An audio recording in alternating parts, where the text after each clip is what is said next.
Hi, glad to have you here today. I'm Mary. I am a librarian at the Claremont Branch Library, and today is our second to last day reading through Ozma of Oz by L. Frank Baum. It'll be chapters 17 and 18, and if you remember yesterday, we found out an important thing that eggs are poisonous to gnomes, and Bellina the hen went in to make her guesses in the palace of the Gnome King, and she was able to guess each of the ornaments that each member of the royal family of Ev had been turned into, and she even was able to guess all of the ornaments that the Oz people had been turned into except the Tin Woodman. She could not find the Tin Woodman. So she, Ozma, all the members from Oz, and all of the members of the royal family of Ev then are returning to where the Gnome King is with Dorothy and the Hungry Tiger and the Cowardly Lion. So let's pick up there in chapter 17 and see what's going to happen, because when they were returning, they went into the room where the Gnome King was, and if you recall, the Gnome King had his entire army there waiting for them. So this is chapter 17. The Scarecrow wins the fight. After Bellina had entered the palace, Dorothy and Evring sat down to await the success or failure of her mission, and the Gnome King occupied his throne and smoked his long pipe for a while in a cheerful and contented mood. Then the bell above the throne, which sounded whenever an enchantment was broken, began to ring, and the king gave a start of annoyance and exclaimed, "Rockety rickets!" When the bell rang a second time, the king shouted angrily, "Smudge and blazes!" At a third ring, he screamed in a fury, "Hippocaloric!" which must be a dreadful word, because we don't know what it means. After that, the bell went on ringing, time after time, but the king was now so violently enraged that he could not utter a word, but hopped out of his throne and all around the room in a mad frenzy, so that he reminded Dorothy of a jumping jack. The girl was, for her part, filled with joy at every peal of the bell, for it announced the fact that Bellina had transformed one more ornament into a living person. Dorothy was also amazed at Bellina's success, for she could not imagine how the yellow hen was able to guess correctly from all the bewildering number of articles clustered in the rooms of the palace.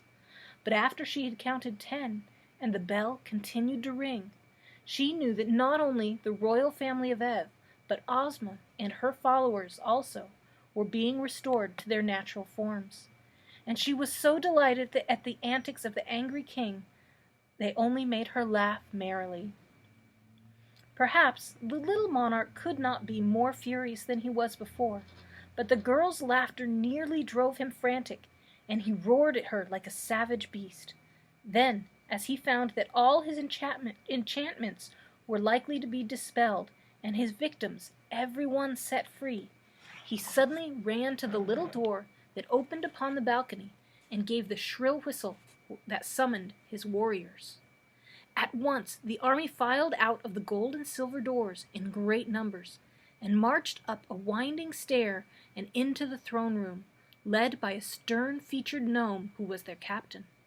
When they had nearly filled the throne room, they formed ranks in the big underground cavern below, and then stood still until they were told what to do next. Dorothy had pressed back to one side of the cavern when the warriors entered, and now she stood holding little Prince Evering's hand, while the great lion crouched upon one side and the enormous tiger crouched at the other. "Seize that girl!" shouted the king to his captain, and a group of warriors sprang forward to obey. But the lion and the tiger snarled so fiercely and bared their strong, sharp teeth so threateningly that the men drew back in alarm. "Don't mind them," cried the Gnome King. "They cannot leap beyond the places where they now stand." "But they can bite those who attempt to touch the girl," said the captain. "I'll fix that," answered the king. "I'll enchant them again so they can't open their jaws." He stepped out of the throne to do just this, but then the sawhorse ran up behind him and gave the fat monarch a powerful kick, with both his wooden hind legs. "Ow! Murder! Treason!" yelled the king, who had been hurled against several of his warriors, and was considerably bruised. "Who did that?" "I did," growled the sawhorse viciously. "You let Dorothy alone, or I'll kick you again." "We'll see about that," replied the king, and at once he waved his hand toward the sawhorse and muttered a magical word. "Aha!" he continued. "Now let's see you move, you wooden mule." But in spite of the magic, the sawhorse moved, and he moved so quickly toward the king that the fat little man could not get out of his way. Thump! Bang! Came the wooden heels right against his round body, and the king flew into the air and fell upon the head of his captain, who let him drop flat upon the ground. "Well, well," said the king, sitting up looking surprised. "Why didn't my magic belt work, I wonder?" "The creature is made of wood," replied the captain. "Your magic will not work on wood, you know." "Ah, I had forgotten that," said the king, getting up and limping to his throne. "Very well, let the girl alone. She can't escape us anyway." The warriors, who had been rather confused by these incidents, now formed their ranks again, and the sawhorse pranced across the room to Dorothy, and took a position beside the hungry tiger. At that moment the doors that led to the palace flew open, and the people of Ev and the people of Oz were disclosed to view. They paused, astonished at the sight of the warriors and the angry Gnome King seated in their midst. "Surrender!" cried the king in a loud voice. "You are my prisoners!" "Go long," answered Billina from the Scarecrow's shoulder. "You promised me that if I guessed correctly, my friends and I might depart in safety, and you always keep your promises." "I said you might leave the palace in safety," retorted the king, "and so you may, but you cannot leave my dominions. You are my prisoners, and I will hurl you all into my underground dungeons, where the volcanic fires glow and the molten lava flows in every direction, and the air is hotter than the blue blazes." "That will be the end of me, all right," said the Scarecrow sorrowfully. "One small blaze, blue or green, is enough to reduce me to an ash heap." "Do you surrender?" demanded the king. Billina whispered something to the Scarecrow and made him smile, and put his hands in his jacket pockets. "No," returned Ozma, boldly answering the king.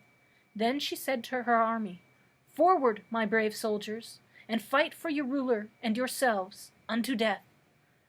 "Pardon me, most royal Ozma," replied one of her generals, "but I find that I and my brother officers all suffer from heart disease. At the slightest excitement might kill us. If we fight, we may get excited. Would it not be well for us to avoid this grave danger?" "Soldiers should not have heart disease," said Ozma. "Private soldiers are not, I believe, afflicted that way," declared another general, twirling his mustache thoughtfully. "If your Royal Highness desires, we will order our private to attack yonder warriors." "Do so," replied Ozma. "Forward, march!" cried all the generals with one voice. "Forward, march!" yelled the colonels. "Forward, march!" yelled the majors. "Forward, march!" commanded the captains. At that, the private leveled his spear and dashed furiously upon the foe. The captain of the gnomes was so surprised by this sudden onslaught that he forgot to command his warriors to fight, so that the 10 men in the first row who stood in front of the private's spear fell over like so many toy soldiers. The spear could not go through their steel armor, however, so the warriors scrambled to their feet again, and by that time the private had knocked over another row of them. Then the captain brought down his battle-axe with such a strong blow that the private's spear was shattered and knocked from his grasp, and he was helpless to fight any longer. The Gnome King had left his throne and pressed through his warriors to the front ranks, so he could see what was going on. But as he faced Ozma and her friends the Scarecrow, as if aroused to action by the valor of the private, the Scarecrow drew one of Billina's eggs from his right jacket pocket and hurled it straight at the little monarch's head. It struck him squarely in his left eye, where the egg smashed and scattered, as eggs will, and covered his face and hair and beard with its sticky contents. "Help!" screamed the king. clawing with his fingers at the egg in a struggle to remove it. "An egg! An egg! Run for your lives!" shouted the captain of the gnomes, a voice of horror. And how did they run? The warriors fairly trembled over one another in their efforts to escape the fatal poison of that awful egg. And those who could not rush down the winding stair fell off the balcony into the great cavern beneath, knocking over those who stood below them. Even while the king was still yelling for help, his throne room became emptied of every one of his warriors. And before the monarch had managed to clear the egg away from his left eye, the scarecrow threw a second egg against his right eye, where it smashed and blinded him entirely. The king was unable to flee because he could not see which way to run, so he stood still and howled and shouted and screamed in abject fear. While this was going on, Billina flew over to Dorothy, and perching herself on the lion's back, the hen whispered eagerly to the girl, "Get his belt! Get the Gnome King's jeweled belt! It unbuckles in the back! Quick, Dorothy, quick!" The Fate of the Tin Woodman, Chapter 18. Dorothy obeyed. She ran at once to the Gnome King, who was still trying to free his eyes from the egg, and in a twinkling she had unbuckled his splendid jeweled belt and carried it away with her to her place beside the tiger and lion, where, because she did not know what else to do with it, she fastened it around her own slim waist. Just then the chief steward rushed in with a sponge and a bowl of water, and began mopping away the broken eggs from his master's face. In a few minutes, and while all the party stood looking on, the king regained use of his eyes, and the first thing he did was to glare wickedly upon the scarecrow and exclaim, "I'll make you suffer for this, you hay-stuffed dummy! Don't you know eggs are poison to gnomes?" "Really," said the scarecrow, "they don't seem to agree with you, although I wonder why." "They were strictly fresh and above suspicion," said Billina. "You ought to be glad to get them."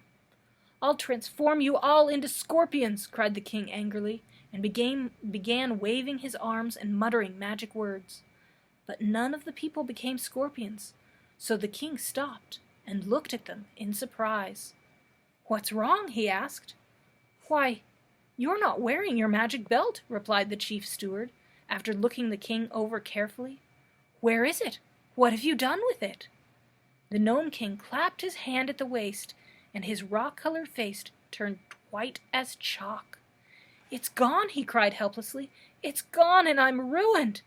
Dorothy now stepped forward and said, "Royal Ozma, and you, Queen of Ev, I welcome you and your people back to the land of the living. Billina has saved you from your troubles, and now we will leave this dreadful place and return to Ev as soon as possible."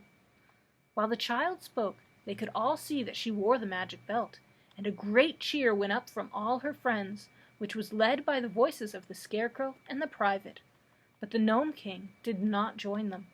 He crept back onto his throne like a whipped dog, and lay there bitterly bemoaning his defeat.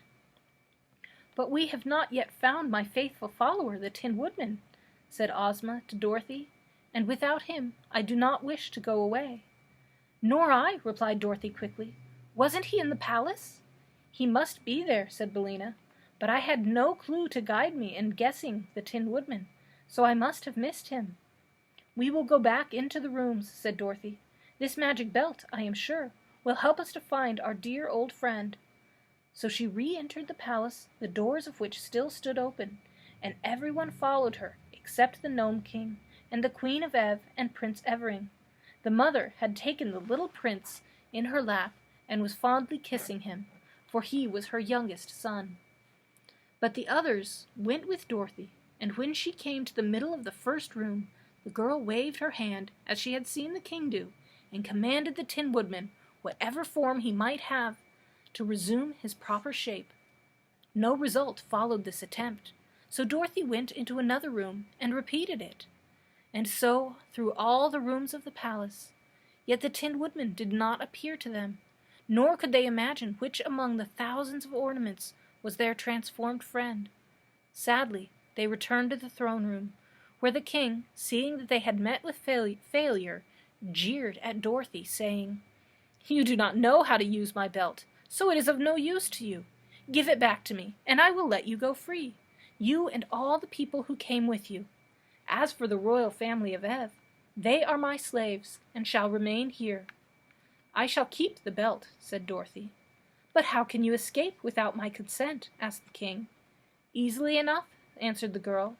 "All we need to do is walk out the way we came in." "Oh, that's all, is it?" sneered the king. "Well, where is the passage through which you entered this room?"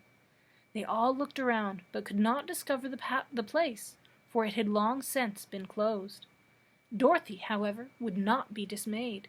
She waved her hand toward the seemingly solid wall of the cavern and said, "I command the passage to open." Instantly the order was obeyed, an opening appeared, and the passage lay plainly before them. The king was amazed, and all the others overjoyed. "Why then, if the belt obeys you, were we unable to discover the Tin Woodman?" asked Ozma. "I can't imagine," said Dorothy. "See here, girl," proposed the king eagerly. "Give me the belt, and I will tell you what shape the Tin Woodman was changed into. Then you can easily find him." Dorothy hesitated, but Billina cried out, "Don't you do it! If the Gnome King gets the belt again, he will make every one of us prisoners, for we will be in his power. Only by keeping the belt, Dorothy, will you ever be able to leave this place in safety." "I think that is true," said the Scarecrow, "but I have another idea, due to my excellent brains. Let Dorothy transform the king into a goose egg unless he agrees to go into the palace and bring out to us the ornament which is our friend Nick Chopper, the Tin Woodman." "A goose egg!" echoed the horrified king. "How dreadful!" "Well, a goose egg you will be, unless you go and fetch us the ornament we want," declared Billina with a joyful chuckle. "You can see for yourself that Dorothy is able to use the magic belt all right," added the Scarecrow. The Gnome King thought it over, and finally consented, for he did not want to be a goose egg. So he went into the palace to get the ornament which was the transformation of the Tin Woodman, and they all awaited his return with considerable impatience, for they were anxious to leave this underground cavern and see the sunshine once more. But when the Gnome King came back, he brought nothing with him except a puzzled and anxious expression on his face. "He's gone," he said. "The Tin Woodman is nowhere in the palace." "Are you sure?" asked Ozma sternly. "I'm very sure," answered the king, trembling, "for I know just what I transformed him into, and exactly where he stood. But he is not there, and please don't change me into a goose egg, because I've done the best I can." They were all silent for a time, and then Dorothy said, "There is no use in punishing the Gnome King any more, I'm afraid. We'll have to go away without our friend." "If he is not here, we cannot rescue him," agreed the Scarecrow sadly. "Poor Nick! I wonder what has become of him." "And he owed me 6 weeks' back pay," said one of the generals, wiping the tears from his eyes with his gold-laced coat sleeve. Very sorrowfully, they determined to return to the upper world without their former companion, and so Ozma gave the order to begin the march through the passage. The army went first, and then the royal family of Ev, and afterward came Dorothy, Ozma, Billina, the Scarecrow, and Tik-Tok. They left the Gnome King scowling at them from his throne, and he had no thought of danger, until Ozma chanced to look back and saw a large number of warriors following them in full chase, with their swords and spears and axes raised to strike down the fugitives as soon as they drew near enough. Evidently, the Gnome King had made this last attempt to prevent their escaping him, but it did him no good, for when Dorothy saw the danger, she stopped and waved her hand and whispered a command to the magic belt. Instantly, the foremost warriors became eggs, which rolled upon the floor of the cavern in such numbers that those behind could not advance without stepping on them. But when they saw the eggs, all desire to advance departed from the warriors, and they turned and fled madly into the cavern, and refused to go back again. Our friends had no further trouble in reaching the end of the passage, and soon were standing in the outer air upon the gloomy path between the two high mountains. But the way to Ev lay plainly before them, and they fervently hoped that they had seen the last of the Gnome King and of his dreadful palace. The cavalcade was led by Ozma, mounted on the Cowardly Lion, and the Queen of Ev, who rode upon the back of the tiger. The children of the Queen walked behind her, hand in hand. Dorothy rode the Sawhorse, while the Scarecrow walked and commanded the army in the absence of the Tin Woodman. Presently the way began to lighten, and more of the sunshine to come in between the two mountains, and before long they heard the thump, thump, thump of the giant's hammer upon the road. "How may we pass the monstrous man of iron?" asked the Queen, anxious for the safety of her children. But Dorothy solved the problem by a word to the magic belt. The giant paused with his hammer held motionless in the air, thus allowing the entire party to pass between his cast iron legs in safety. And that is the end of chapter 18. Tomorrow we will read the last 3 chapters, 19 through 21, and find out if the Tin Woodman is gone forever, and how Ozma will get back to Oz, and what will happen with Dorothy. So I hope tune in tomorrow. I will enjoy reading the last of this book with you, and then share with you what we will be reading next. So until then, have a wonderful day.